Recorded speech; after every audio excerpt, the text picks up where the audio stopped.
السلام علیکم۔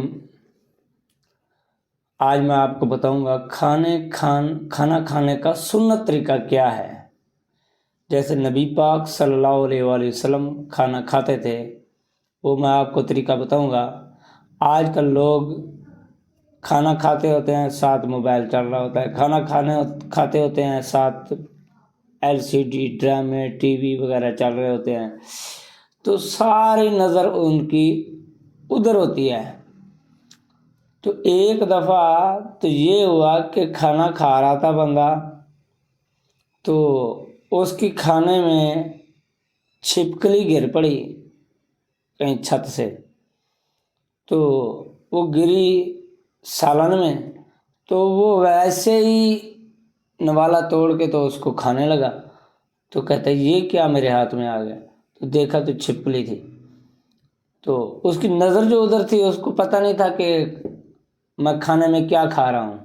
مکھی چلی گئی، مچھر چلا گیا، اور بھی کوئی کیڑا مکوڑا جو بھی سالن میں چلا گیا ہے، تو وہ اس کی نظر ہوگی کھانے کی طرف، تو اس کو پتہ ہوگا۔ سنت طریقہ ہے کہ جب کھانا کھاؤ تو کھانے کو دیکھ کر کھاؤ، ہر نوالے کو دیکھ کر کھاؤ کہ اس میں کوئی مسئلہ مسائل تو نہیں ہے، کہیں بال تو نہیں ہے، کہیں کوئی مچھر مکھی تو نہیں ہے۔ تو سنت طریقہ یہ تھا کھانے کا کہ جب آپ کھانا تناول فرماتے تھے تو حضور صلی اللہ علیہ وآلہ وسلم سب سے پہلے ہاتھ دھوتے تھے، ہاتھ دھو کے بعد میں کلی کرتے تھے۔ حضور صلی اللہ علیہ وآلہ وسلم فرماتے تھے کہ کھانے کا وضو کر لیا کرو۔ حضور صلی اللہ علیہ وآلہ وسلم جب کھانا کھاتے تھے تو دانے ہاتھ سے شروع کرتے تھے، اور جو سالن کی پلیٹ ہوتی تھی، جو اپنی طرف حصہ ہوتا تھا ادھر سے شروع کرتے تھے، اور روٹی بھی اپنی سائڈ سے توڑتے تھے۔ تو چاہے آگے والی سائڈ پہ سونا بھی پڑا ہو تو وہ ادھر ہاتھ نہیں لگاتے تھے، اپنی سائڈ سے ہی کھانا شروع فرماتے تھے۔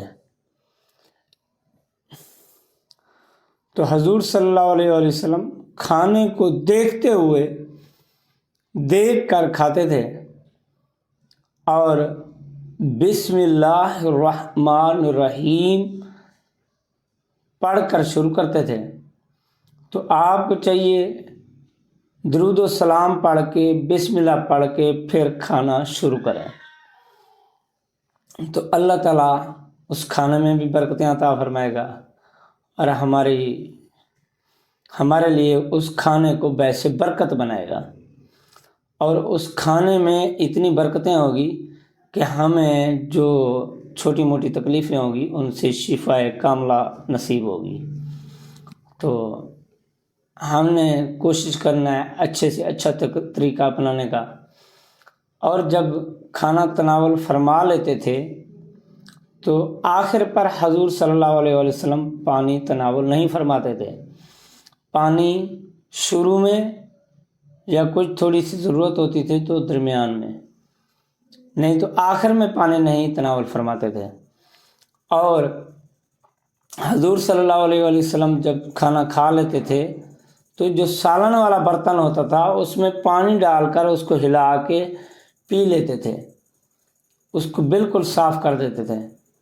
تو روٹی کے ٹکڑے کر کر چھوڑنا یہ بھی بے برکتی ہے، نحوست ہے، اور سالن چھوڑ دینا یہ بھی بے برکتی ہے، نحوست ہے۔ وہ جو نوالا بچ جاتا ہے وہ شیطان کا لقمہ بن جاتا ہے۔ تو اللہ تعالیٰ ہمیں اور آپ کو دین سمجھنے کی توفیق و رفیق عطا فرمائے۔ اللہ تعالیٰ ہماری اور آپ کی تمام پریشانیاں، دکھ تکلیفیں دور فرمائے۔ اللہ تعالیٰ مال میں، رزق میں، اولاد میں، گھروں میں برکتیں ہی برکتیں عطا فرمائے۔ صلی اللہ علی حبیبہ سیدنا محمد صلی اللہ علیہ وسلم۔